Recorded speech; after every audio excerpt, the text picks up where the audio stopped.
Saudações, nobres ouvintes do podcast Sem Esperança.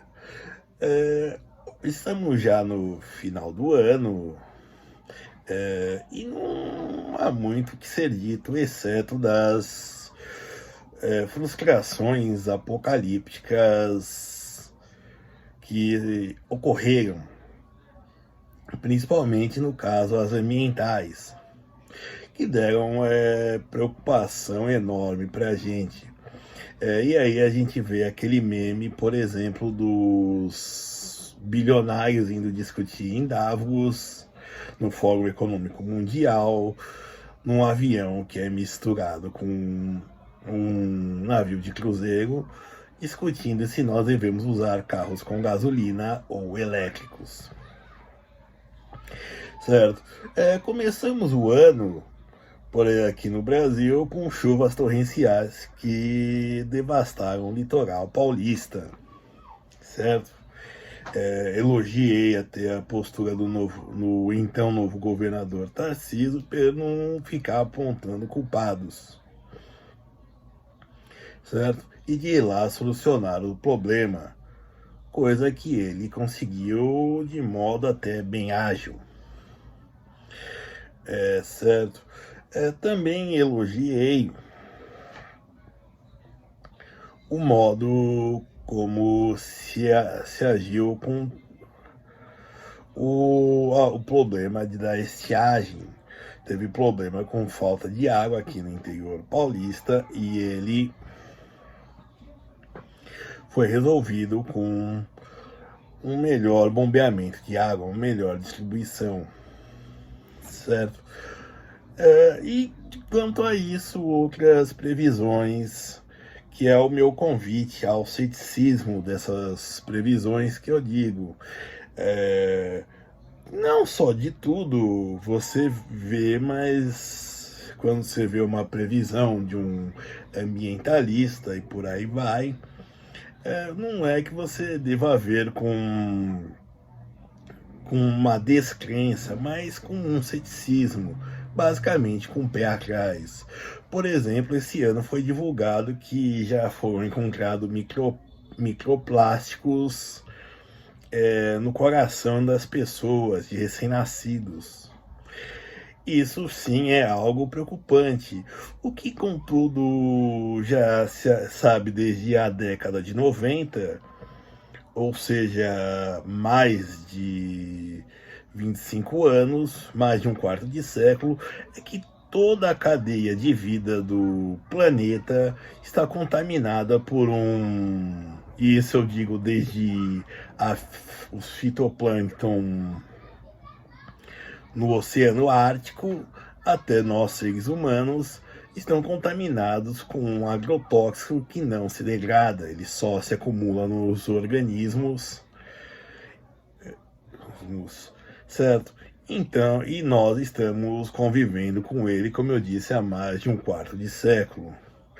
É de fato preocupante porque agrotóxicos, pelo menos em tese, são venenos e deveriam nos destruir.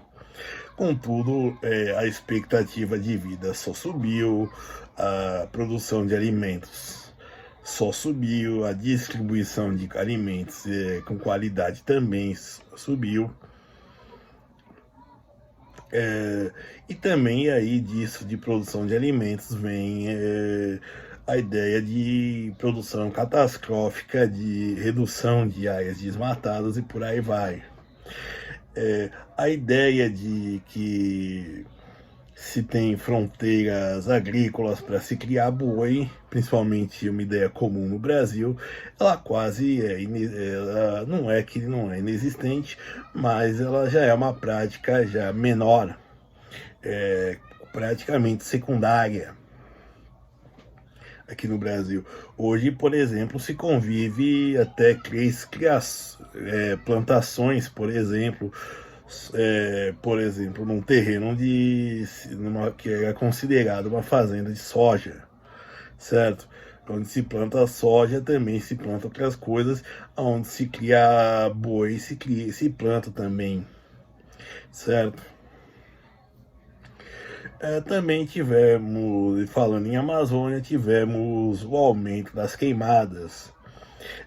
Marina Silva, num primeiro momento, obviamente, culpou o Bolsonaro por isso. Que sim era de fato o que era de fato o natural a se fazer. Afinal, você acabou de assumir o ministério pegando uma situação que supostamente era caótica. A questão é que essa afirmação dela foi feita lá para maio, com 5 meses já de posse. E com 8 meses já dizia que a situação era catastrófica. No mesmo Fórum Econômico de Davos, ela foi pedir os bilhões da União Europeia e dos Estados Unidos, que ela conseguiu, o Fundo Amazônia. Ele está sendo implementado para isso? Não sei. Ou está sendo usado para cobrir algum déficit do governo? Nunca saberemos, apesar de existir até certa fiscalização nele. Só que a contabilidade criativa é algo que impera no Brasil, principalmente em contas públicas.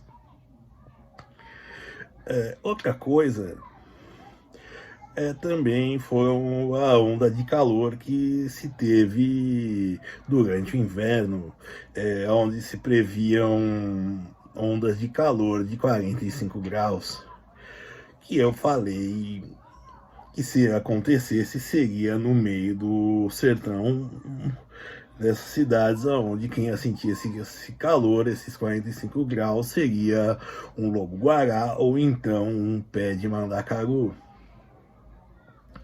As temperaturas máximas registradas foram de 36 graus. O trivial. E o que foi chamado de El Niño, de catástrofe climática, em anos anteriores era chamado de veranico, certo? Logo após essa semana de calor veio uma semana de clima bem frio, pelo menos aqui em São Paulo, de temperaturas entre 19 e 18 graus. Dá para sair de camiseta e tudo mais, mas entre 36 e 18 é uma sensação térmica bem grande, bem distante. Certo? Por fim, tivemos também, por culpa do El Niño, chuvas torrenciais no Rio Grande do Sul, certo? E, bom, governador Eduardo Leite teve de se mobilizar e fazer uma propaganda e de culpar o El Niño. As projeções matemáticas previam chuvas fortes, mas parece que o governo do estado não se preparou tão prudentemente assim, e culpou um descontrole no clima. O mesmo atingiu também a região de fronteira com Santa Catarina, inundando casas e destruindo plantações. Esses eventos climáticos extremos, eu falei só de casos brasileiros, recentes, mostram o quê? Que essas previsões de ambientalistas fogem de qualquer aspecto da realidade, e até de, por exemplo, médicos. Os únicos cientistas, digamos assim, que podem se propor a fazer previsões são os economistas. E digo isso também alguns, em menor medida, alguns outros vinculados a exatas, como engenheiros. Por exemplo, ele pode dizer que tal prédio corre risco de cair, mas isso não quer dizer que ele caia, certo? Exemplos são casos de construções bizarras que não se manteriam em pé em tese, mas estão se mantendo. Ou então que estão bem estruturadas e caem por algum problema que é descoberto a posteriori, certo? E eu digo isso para que, como eu sempre, não dizendo para se desacreditar das mudanças climáticas ou, ou então simplesmente achar que é tudo balela, que é um fim do mundo, que é o cosmos, que é o que você pensa em momentos de alarmismo, ou que de certa maneira é tudo um imprevisto. Não é que não é imprevisto, é que não é divulgado. Por exemplo, os incêndios na Amazônia que ocorrem lá para ocorreram quando a Marina Silva já recebeu o Fundo Amazônia e disse que a situação estava sem controle, virou uma mera nota de jornal de rodapé. Aquilo que, enquanto era falado mal do Bolsonaro, era capa de jornal, matéria de 5 minutos, hoje vai para uma quarta página e uns 30 segundos. Também a situação dos Yanomamis que estavam com um problema de doenças, desnutrição, fome, em Roraima, cuja situação continua a mesma, certo? Mas não se divulga isso, por muito pouco. Então esperem que essas previsões, que esses cataclismas ambientais aparecerão novamente, até por uma questão de agenda jornalística, contudo, com grande dificuldade se ocorrerão. É que nem, por exemplo, disseram que o petróleo estava em 10% de suas reservas e se acha um pré-sal, por exemplo. E agora, mais recentemente, na Foz do Amazônia, que deve valer mais ainda, porque é mais barato de tirar, certo? Ou então gente que prevê que tal metal como chumbo, prata e por aí vai, também vai acabar, mas na verdade o que acontece é que tem um grande grupo empresarial ou grandes grupos empresariais controlando a demanda e o preço, consequentemente, desses minérios, certo? Então, vejam com ceticismo, mas vejam, o ambiente, como eu disse, passamos 250 anos desde a Revolução Industrial queimando carvão e explorando e devastando florestas. Isso não se faz impunemente, mas não quer dizer que é um sinal do apocalipse ou que devemos nos mudar de planeta. Obrigado.